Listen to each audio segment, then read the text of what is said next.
Zambian President Hakainde Hichilema has said his government has made progress in resuscitating the country's economy. Last December, the Southern African country agreed a $1.4 billion financing deal with the IMF to shore up its reserves and pay off some of its debt. It's not easy. It was never going to be easy. But that's not a reason that you stand aside and start doing negative things, even stealing from the people. Sometimes we must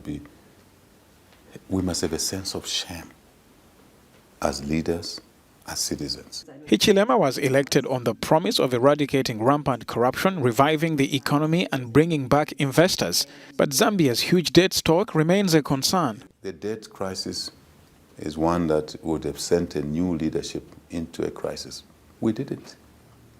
We inherited a default situation, but we worked to manage that default. Quickly, we put in place what we call the Debt Service Sustainability Initiative.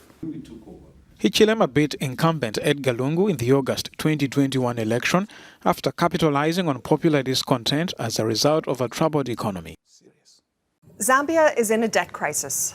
Economic growth has been weak, and the number of Zambians living in poverty has increased. But positive changes are happening. Zambia's government is taking bold and decisive actions to get its economy back on track, and the IMF stands with them. The IMF Executive Board has approved a 3-year, $1.3 billion program to support the government's reform efforts.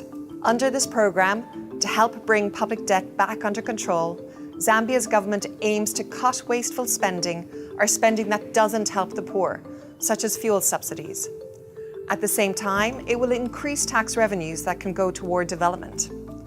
Spending on education and healthcare will go up, and more of Zambia's most vulnerable people will get money through the social cash transfer program. It's also crucial that the government spends every kwacha well. New laws and regulations around government purchasing and more transparency on spending will promote accountability and let Zambians see how their taxes are being spent. However, Zambia also needs a deep debt restructuring. That's where the G20's initiative to restructure debt comes in. Official creditors have already agreed to help reduce Zambia's debt. There is a long road to recovery, but with the backing of the international community, Zambia can get back on track and create a thriving economy that works for every Zambian. We are proud to partner with Zambia on this journey. Heartfelt congratulations to Zambia. Because of its strong commitment to economic reform, the IMF Executive Board today approved a 3-year program of about $1.3 billion.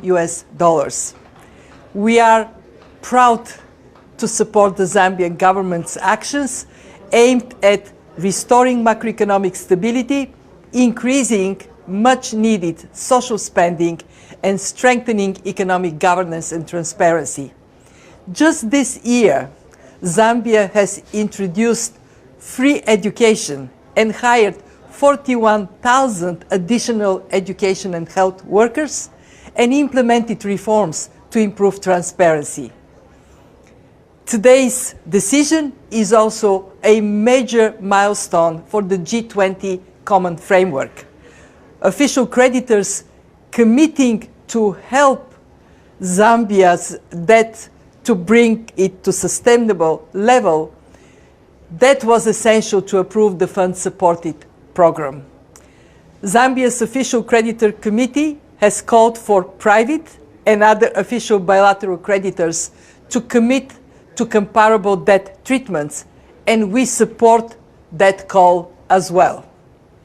Successfully implementing this program will unlock new growth potential for the Zambian people, and it shows others that the G20 Common Framework can deliver.